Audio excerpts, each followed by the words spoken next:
प्रिय बच्चों, आपका स्वागत है।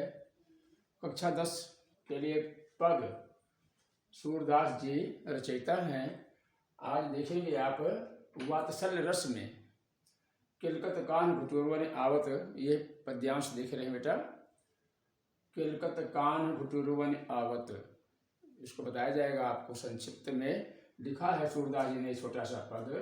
भगवान कृष्ण के बालपना की दशा, बड़ा सुंदर चित्रण किया है आपने।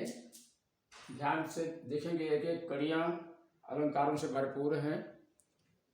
गेय पद छंद है।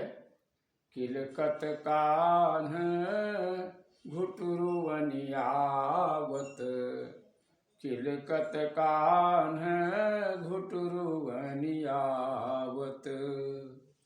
मणिमय कनक नंद के आंगन, बिंब पकड़ी बेधावत,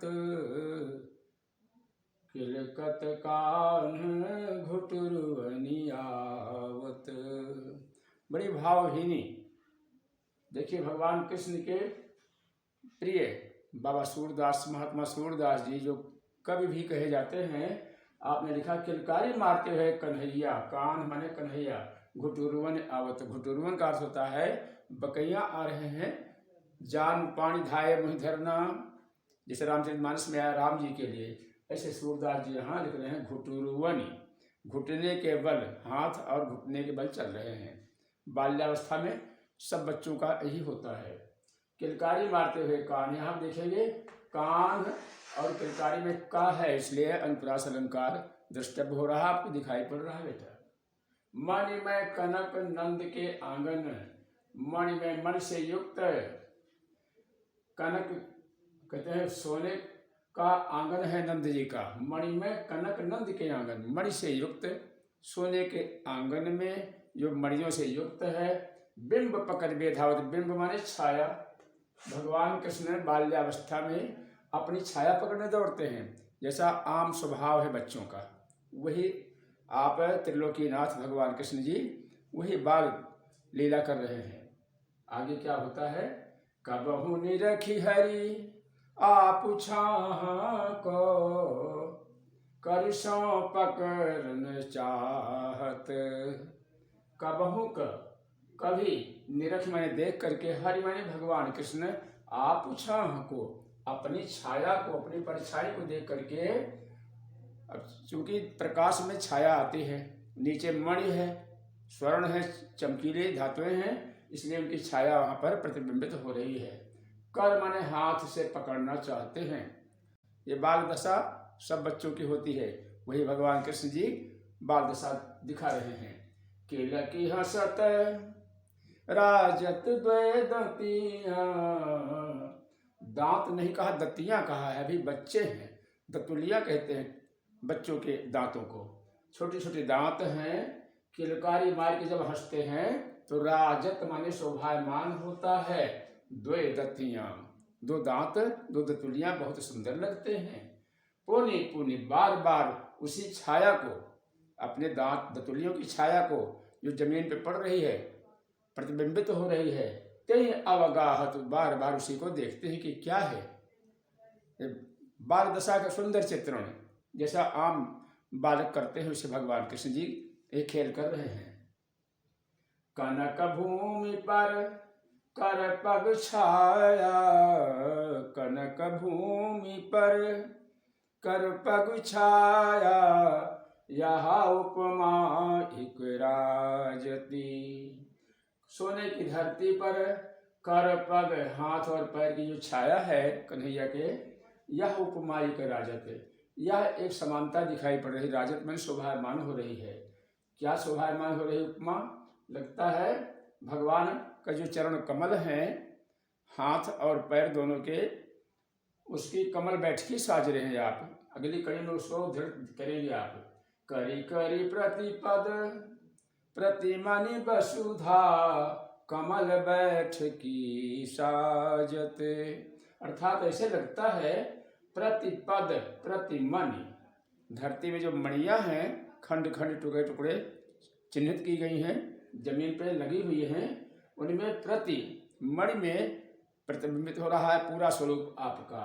तो कहते हैं हर कदम पर, कहते हैं धरती पर कमल बैठकी साजत, ऐसे लग रहा है कमल बैठकी साजत, जैसे कमल की बैठकी बना दिया है धरती माँ ने, अर्थात धरती के ऊपर कमल बैठकी सज रही है कन्हैया के लिए बैठने को।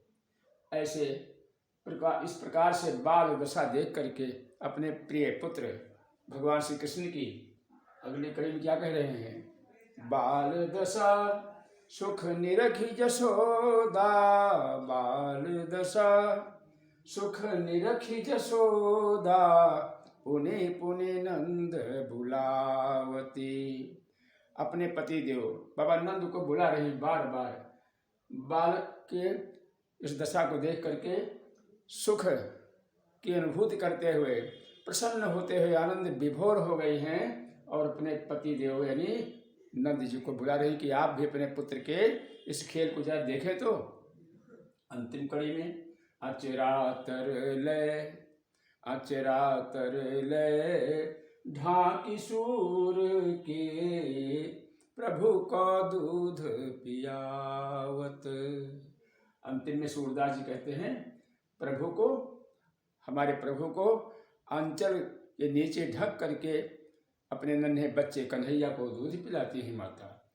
वात्सल रस का सुंदर चित्रण आपने किया है सूरदास जी ने।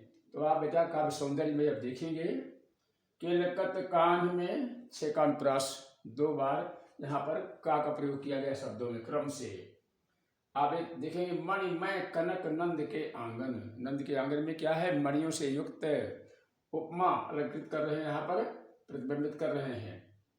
कबहु निरख हरिया पूछा हमको, कर सो पकड़न चाहत, यहाँ कौ फिर कर, यहाँ भी वही अलंकार है अनुप्रास।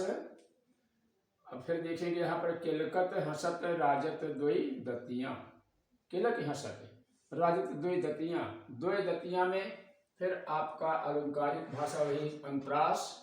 और पुण्य पुण्य शब्द जो है बेटा यहाँ पुनरुक्ति प्रकाश अलंकार है, बार बार एक ही शब्द का प्रयोग किया जा रहा है। कनक भूमि पर कर पग छाया, यह उपमा एक राजक, कहते हैं ये उपमा, यहाँ भी वही अलंकारिक भाषा उपमा का।